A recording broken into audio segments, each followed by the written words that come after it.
ברשות הישיבה, ברשות הרבנים החשובים, ברשות התלמידים. We'll speak about a little bit about the Parsha of this week, Parshat Toldot.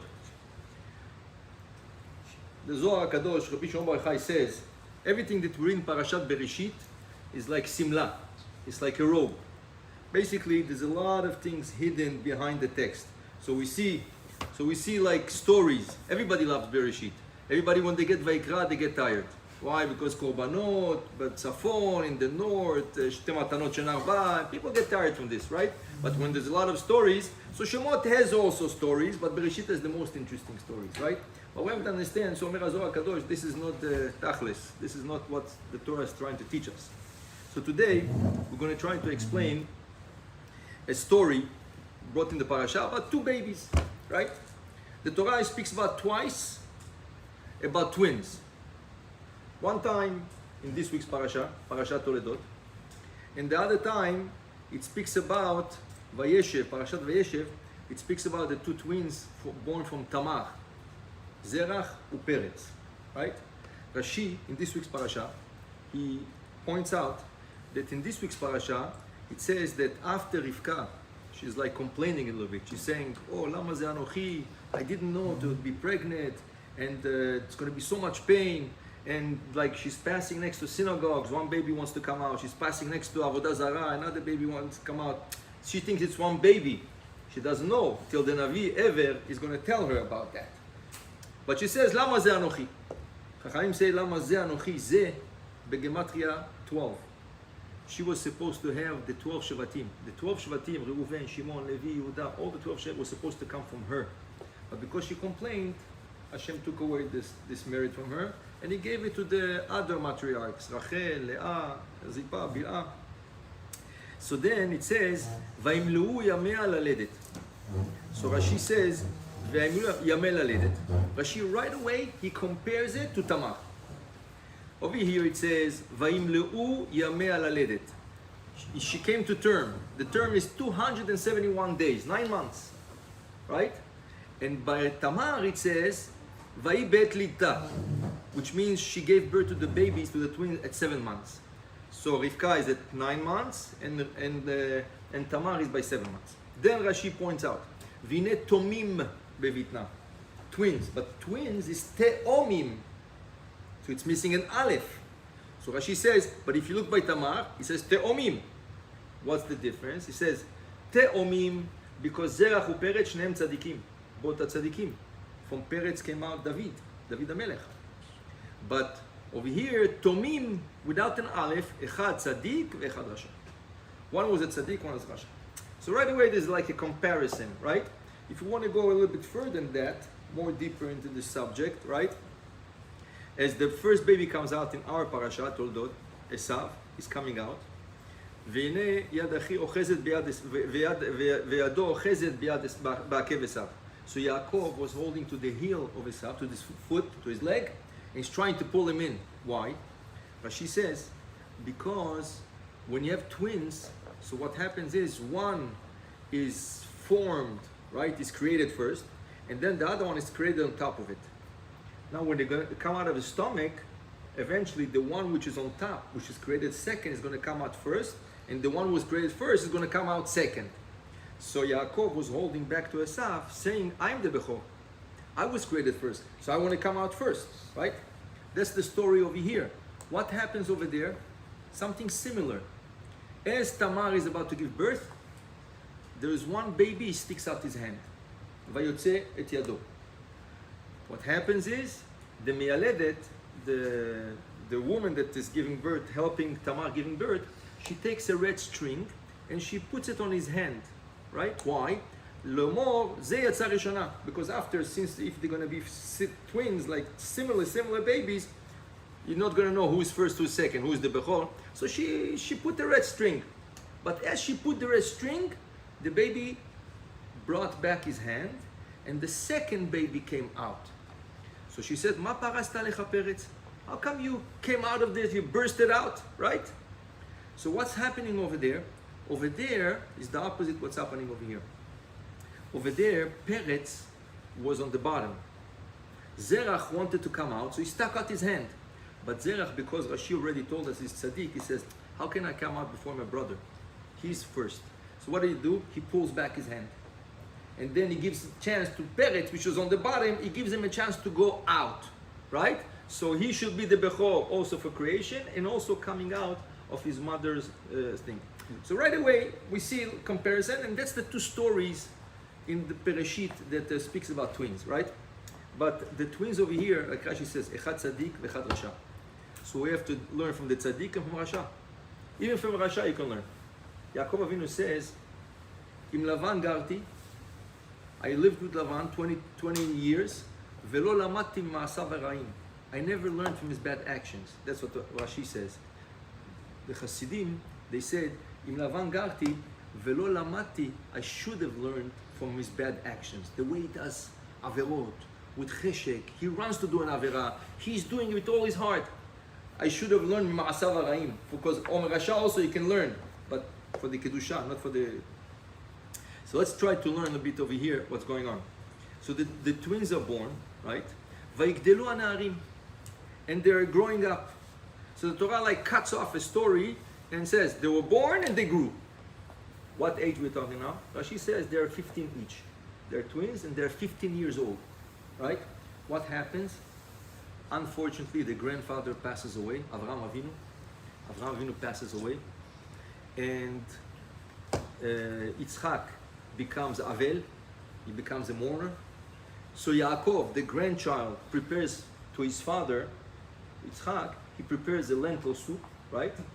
And then Esav, that day, exactly that day, decides that to be religious, to be Oved Hashem, to work Hashem, to believe in Hashem, it's too much for him. So Esav, what does he do? Esav, ish yodea tzayid, ish sadeh. He goes out to the field, and according to the Gemara, Baba Batra in 15a, the Gemara says, Chamesh averot, he did 5 sins that day. He abused of a woman, he killed Nimrod, he denied the existence of Hashem, right? He denied the existence of Torah, mitzvot, everything, right? And he denied also Zchut HaBechorah. Velama ze li Bechorah. He didn't want to know about the Bechorah. So Hashem promised Abraham, Vata tavo el avotecha b'shalom. Tikaver b'seva tova. I promise you, Abraham, as long as you're alive, you're not going to see any of your children, grandchildren, great-children going off the derech, going away from Torah. So that day that Esav decided that he's going off the Torah, the derech of Torah, so Hashem said, Abraham, okay, now it's the time. So Abraham was supposed to live 180 years, and there goes, instead of that, he's living only 175 years because of Esav. So like Esav shortened the life of his grandfather 5 years. Because if he would have been in the right derech, his father would still live, right? And then Esav Isadeh, he's going out to the field. The story, very known story. Esav comes back. He's tired. He's not able even to take a spoon and put it into his mouth. And he comes back and he sees his brother prepared something to eat. So he tells him, Al itenina mina adom adom hazeh. Whatever you prepared, I cannot even see it. All I can see, it's red. So please do me a favor. I'm going to open my mouth. I'm going to lie down, open my mouth, and you, Rashi says, Al iteni is a word that you use for gemalim, for camels. A camel doesn't want to eat usually. So what do? One person catches his mouth, opens it, and the other person pours inside. So he's asking his brother, I'm going to open my mouth and you pour the lentils inside my mouth, right? So Yaakov is saying, no, it's time to do a deal. Why the pasuk have to say Adom Adom 2 times? Because that's all he saw in front of his eyes. That's like he was attracted by the color. So Adom Adom, like when you write, like say, like in Megillah it says, Esther Yerak Roket Aita, right? Yerak Roket. You could say Yeruka. Ma ze Yerak Roket means it's something very, it's more than red. Valuable for right? It's really something that sticks to the eyes. Mm-hmm. So Yaakov is telling Esav, you know what? You want to eat? I want to make a deal with you. What's the deal? You are Bechor. I want to buy the Bechorah. So he asked him, what can you do with the Bechorah? Is there something that you can do with Bechorah? What can you do with Bechorah? He says, so Rashi is bringing down the Chazal. He says, you know, when you're Bechor, you have to serve in Bet HaMikdash, and if you don't cut your hair once every 30 years, 30 days, Chayav Mita. What? I must cut my hair every 30 days? He said, yeah. And if you don't, Chayav Mita. Wow. And he told them, what else? He says, if you come to Bet HaMikdash and you don't wash your hands, Netila, before the service, Chayav Mita. What? Just not washing my hands, Chayav Mita? He says, yeah. And he says, tell me, how many Chayav Mita? He says, this and that. Oh, he says, Ineh anochi olech lamut. This Bechorah is only going to kill me. What do I need it for? You want to take it, take it. He says, you're going to sell to me? He says, yeah. He says, okay. So I'm going to give you the lentils and you give me the Bechorah. Right? Question. Today, if somebody comes to his older brother, which is Bechor, 2 years older than him, or 1 year, and he says, you know, you're Bechor, I'm not Bechor. Could you sell me the Bechorah? Does it work? It doesn't work. So what's going on over there? How come it's working? First of all, it's something that it's not palpable. You cannot hold it, right?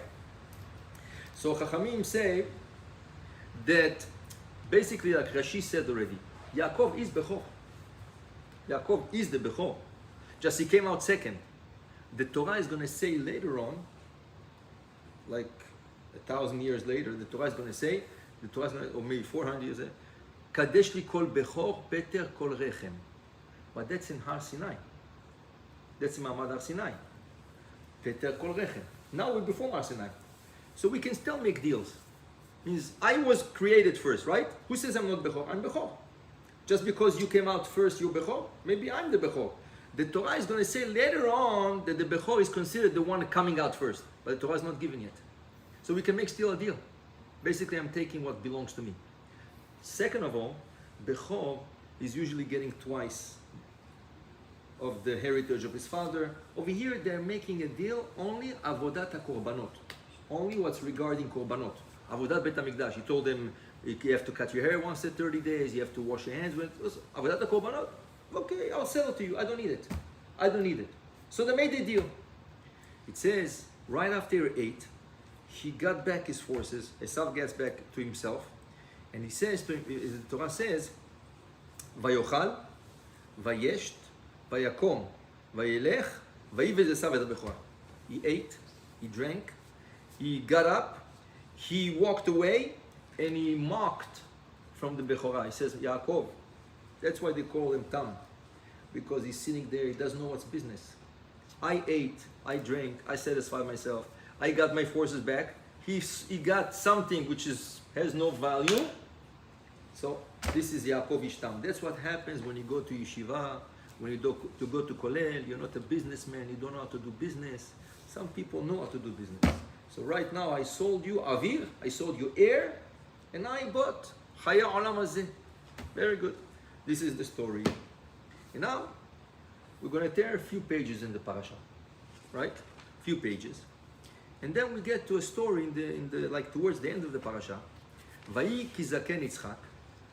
Yitzchak gets older, and then Vayikra et Esav beno Agadol. He calls his older son Esav. Vayomer lo beni, my son. He says, Yeneni, yes, Abba. What do you need? He says, Zakanti, I'm already old. You know, I want to give you a bracha. Go hunt, do something. Go hunt an animal, a deer or something. Aseli matamim, prepare food for me. Ba'avur tevarchecha nafshi. I want to give you a bracha. I want to give you a bracha. So Esav right away, sure Abba, I'm going to go. He's preparing himself, he's going out. And then Rivka hears the whole story, and so she says to Yaakov that Ruach HaKodesh is telling her that he's supposed to get the brachot. He doesn't want, she forces him, and then he goes, right? He goes, he comes to his father, and is about to get the brachot. Mi ata beni, who are you, my son? I am Esav bechorecha, Esav is your bechor. Okay. So give me to eat. He gives him to eat. Bo amushcha, I want just to feel you, because I have a feeling the call Yaakov, the voice is the voice of Yaakov. Vayadai midei Esav. Rashi says, when Yaakov, he asked him, Yitzchak asked Yaakov, which he thinks is Esav, tell me, how come you found so fast the deer? Right? So what he said, כי יקרא השם אלוקיך לפניי. You know, Hashem, he made me find fast. Uh-oh. Esav never says Baruch Hashem, never says Hashem. לא אומר שום דבר מכל הדברים האלה. He doesn't say those things. So if he says Hashem, הכל כל יעקב. Only Yaakov says, בעזרת Hashem, ברוך Hashem, יעזור Hashem, Hashem help me. Esav doesn't say those things, right? So he says, 1 second. The voice is the voice of Yaakov. When he touches him, ידיים ידי Esav. Okay, you know what? But I have no choice, I give you bracha. He gives him the bracha. Yaakov is going out, and then as he's going out, who comes? Esav. Rashi says, זה יוצא וזה בא. Right away. He goes out, and Esav comes with the food. So he says, יקום אבי, get up, Abba, and you should sheva, sit down, אוכלה מצדי. He says, what do you mean? I just ate, and I just gave bracha to somebody, right? So he says, what do you mean? I just came. So who came? He says, oh, again, Yaakov. So over here, there is a key pasuk, and that's what I really want to talk to you about today. It says over here that once he told them, somebody came and got the bracha, כי שמוע עשיו את דברי אביו, ויצעק צעקה גדולה ומרה עד מאוד. When he heard his father saying that his brother Yaakov already came and took the brachot that he was supposed to give him, ויצעק צעקה גדולה ומרה, like something very bitter, עד מאוד, very, very bitter. Let's see what does it mean in Torah שבעל פה, in the Gemarot. In Megillah, in Daf Yudalid, I think, Amud Bet, the Gemara says, HaKadosh Baruch Hu is telling Yaakov, you made Esav scream, tza'aka gedola umara. You know that he screamed from the bottom of his heart? Because you made him cry, you made him like suffer, I'm going to make one of your children suffer the same way. Who is this? Mordechai. Mordechai has to deal with Haman. Haman is from the grandchildren of Esav. When Mordechai finds out about the decree of Haman, he says, Vayitzak tze'aka gedola umara. The same words. Midah keneged midah. What? Because at that moment, Esav did tshuva. He regretted. And he regretted from the bottom of his heart why he didn't get the brachot. Okay? Let's show something else about this thing. Rabbi Nishchai. The Rabbi Nishchai in Parshat, in Shana Shniya, Parashat Vayikra, the last halacha, he brings down interesting halacha. He says, B'Shtiyata Dishmaya, I explained in my book Mekavtziel that Midrash Tanchuma, Parashat Kedushim says, כשבכה עשיו, בעבור הברכות, when Esav was crying because he didn't get the ברachot, ירדו מעיניו 3 דמעות. Out of his eyes came 3 tears. 2 ירדו. והשלישית נקשרה בין עיניו. 2 tears fell on the floor, and the 3rd one was attached on his cheek. Didn't come down. It was attached on his cheek. למה? He says, those 2, right? Those 2 are for Hashem a reason to destroy 2 Bet HaMikdash of Am Yisrael. Because of 2 Demaot, the first one fall, first Bet HaMikdash destroyed. The second one fall, second Bet HaMikdash destroyed. So what does Hashem do? He doesn't let the 3rd one fall. We're waiting for the 3rd Bet HaMikdash. If the 3rd one would have fell, Chas v'Shalom, Bet HaMikdash l'shi lo haya kayam. What do you mean? This Rasha is crying, right? Why should you listen? You're destroying the Bet HaMikdash. Yes, but he's crying out of tshuva. He's regretting out of tshuva. He's really regretting over here, from the bottom of his heart. So Hashem says, I'm going to make Mordechai scream the same scream, and I'm going to make the Bet HaMidrashot destroy. So what do you see? Wow, it has to be really, really something so big that Hashem is taking consideration. Right?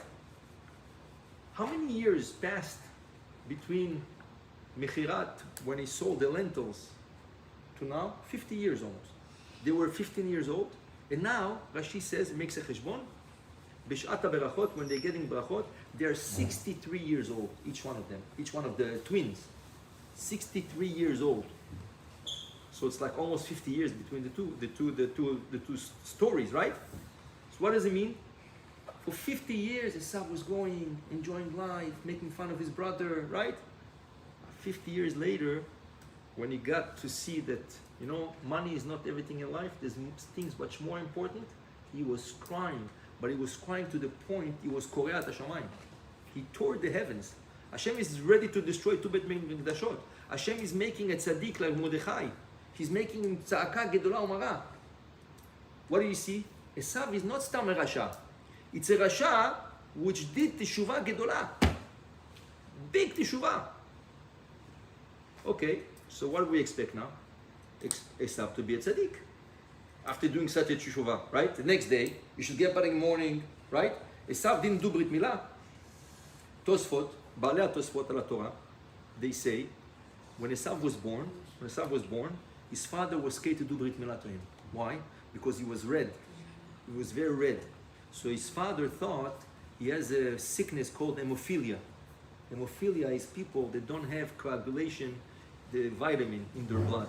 So when they get cut, they can gush blood to death. They can die. Today they have cures for that, but at that time, Yaakov, when he saw him so red, Yitzchak, when he saw his son so red, he says, "Wow, I'm not going to do Brit Milah. It's dangerous. He might die." So he waited. He waited, and he saw. But 1 second, it's a normal boy. He eats, he drinks, he runs. So it's not. He's not sick. This is the color of his skin.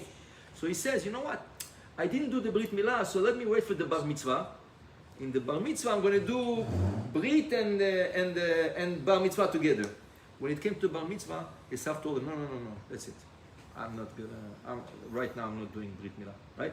So Nishar Arel, he stayed Arel. After you screaming like this, so the first thing you should run to your father, right? He says, I want to do Brit Milah, right? First thing, you run, you go to Bet HaMidrash. You go to your brother, right? Maybe you're upset on him, so go to the Bet HaMidrash of Shem Ve'ever, where Yaakov is going to study for 14 years after, right? Go there, do teshuvah. He gets up, and the next day, like nothing happened. Okay? He cries, teshuvah, like no other teshuvah, but the next day, everything goes back to normal. And that's what Chacham is trying to teach us. Sometimes when we want to do teshuvah, and we feel like this is the moment, this is the thing, don't be like Esav. Esav is here to teach us. Some people, right, they regret, they feel bad, and they're willing to change. They wake up the next morning as if nothing happened. The Parshat continues, right? He sees that his father is sending away Yaakov from the house, telling him, go get married. You're 63 years old, it's time to get married. 63 years old, it's not a Bachor Yeshiva. Yeah. Okay, Yaakov, Tzaddik. You have to go get married. So what he tells them, you cannot marry a girl from Canaan. Esav was already married to two women. He was married twice already, right? And both of them are reshayot. They were so bad. Vatena morat ruach leRivka leYitzchak, right? They were doing everything to get Rivka and Yitzchak upset, right? Now, when he hears וירא עשיו כי ברך יצחק את יעקב ושילח אותו פדן ארם לקחת לו משם אישה, when he sees that his father sent away Yaakov to take from Padan Aram, so what does he do? וירא כי עשיו כי רעות בנות כנען בני יצחק אביו, וילך עשיו אל ישמעאל. He took 2 girls from בנות כנען. Now he hears that Canaan are not good. So he says, okay, so let me do teshuvah. What does he do? He goes to Ishmael. He goes to Ishmael and he gets married to Machalat, Bat Ishmael. Right? Rashi says, he continued putting sin on top of his sins. Why? If you hear that your father is telling you Benot Canaan are no good, right? And you understand it's no good, what you should do? Divorce the two and get married to Machalat Bet Ishmael. Why is she called Machalat? Milashon Mechila. If he would have divorced the first 2 ones and get married to Machalat, Hashem would forgive him all the sins he did till now. Because he did Tza'aka Gdula Umara, and now he's getting rid of the 2 Reshayot, which were making Avodah Zarah all day, and now he wants to start a new page with Bat Ishmael, the daughter of Ishmael, Machalat, right? Ayunim Chalim Kol Avonotav, all his sins were forgiven, right? What does he do? No. He keeps the sin, and he continues putting another sin. So that is something mentioned Pirkei Avot. In Pirkei Avot it says, right? הסתכל בשלושה דברים, ואין אתה בא לידי עבירה. If you look at three things, you wouldn't come to sin. מאין באת, ולאן אתה הולך, ולפני מי אתה עתיד לדין דין חשבון. Where are you coming from? טיפה סירוחה. לאן אתה הולך, למקום רפה, רירה ותלה. And where are you going to? You're going to give דין לפני הקדוש ברוך הוא, כן? So the מפרשים, they're asking a question. Why does it say, אתה בא לידי עבירה? You're not coming to the hands of the sin. אין אתה בא לעשות עבירה. You're not going to come to sin. Not to the hands of the sin. So the מפרשים say, what is it לידי עבירה? לעבירה, sin has hands. But there's two types of sins. There is a sin that you're holding to. And there is a sin that you are held by. The sin is holding you, which means some people do avera, certain avera. Somebody tells them, listen, shouldn't do that. So since he's holding the avera, and now he understands he shouldn't do it anymore, so he just throws away the sin. So the avera was in his hand, and he's throwing it away. That's why we say tovel v'sheretz beyado. If you have a sheretz, just throw the sheretz, throw the impurity, and you go to the mikveh, you become pure. But there is types of sins that are so bad that even if you want to get rid of them, you can't. Why? Because the sin is holding you. You're trying not to do it, but the sin is holding you. Says the Tanar, Akavia ben Malalel Omer, Istakel b'shloshah devarim. If you always look where you're coming from, where you're going to, and you're supposed to give Din v'cheshbon Kadosh Baruch Hu, you wouldn't come to a point where the avera, the sin is holding to you. Because if you get to this point, it will be very hard for you to get out of it. That's exactly what happened to Esau. He was so bad all his life, 50 years. From the day he sold the Bechorah to Yaakov, till 50 years later, he was so bad, he wanted to do teshuvah. He was screaming from the bottom of his heart. The teshuvah was accepted by Shamayim. Hashem makes a Mordechai cry. Hashem makes two Bet HaMikdash to be destroyed, right? But he cannot let go. The next morning, he's coming back. He tries again to get up by listening to his father that Benot Canaan are bad. So get rid of your wives, right? He can't. So in life, you have to know something. Sometimes people, right? There's tzaddikim, there's less tzaddikim. People sin, they do certain things they're not supposed to do, but don't do it to the point that you won't be able to get out of it. Because you should know, a sin has hands. And once you're in the hands of the sin, it's not impossible. It's not impossible, because we see in Talmud many stories of big Reshaim that they end up to doing big teshuvah, right? It's not impossible, but it's very hard. It's very hard. So that's why we say, Al tevenu de nisayon. We shouldn't come to this nisayon, to Chad v'Shalom, be to the point that we sin so much that we cannot get out of it, right? So basically, this parasha, speaking about Yaakov, speaking about Esau, right? All these things, this limud, is something teaching us, right? Teaching us from their trait of characters. Yaakov ishtam yoshev alim. He was not a businessman, right? But he got very rich. He didn't go to a business school.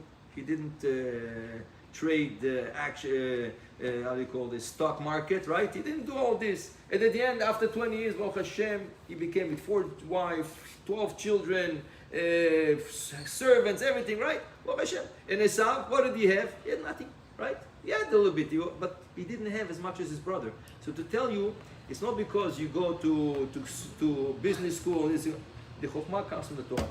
The Torah is trying to teach us, Yaakov ishtam yoshev alim, right? You know that one of the grandsons of Rashi was called Rabbeinu Tam. His real name was Rabbi Yaakov ben Meir. Why is he called Rabbeinu Tam?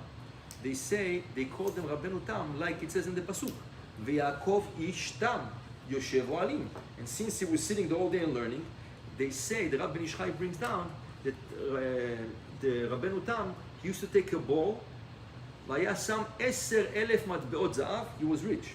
So he put 10,000 gold coins sitting in front of him and learning. Writing Tosfot, writing commentaries on his grandfather, all kinds of things. Why? He says, Pat besalo, yeah, I have 10,000 gold coins, I don't have to go to work, you know? I'm good, I don't have to go anywhere, right? Yaakov ishtam yoshev alim. That's it. So they called them after this parasha, Yaakov ishtam yoshev alim. So basically that's what you do. If you do, Torah ma'asheret, Torah brings osher, brings nachat, everything, right? And we should learn from Esav. Esav, at the end, what do he have? Nothing. He continues with his life, with regular life. But if you want to change, you should really ask Hashem to give you the koach to get up and make a good change, right? So you bet Hashem to be always in the right derech, in the right path.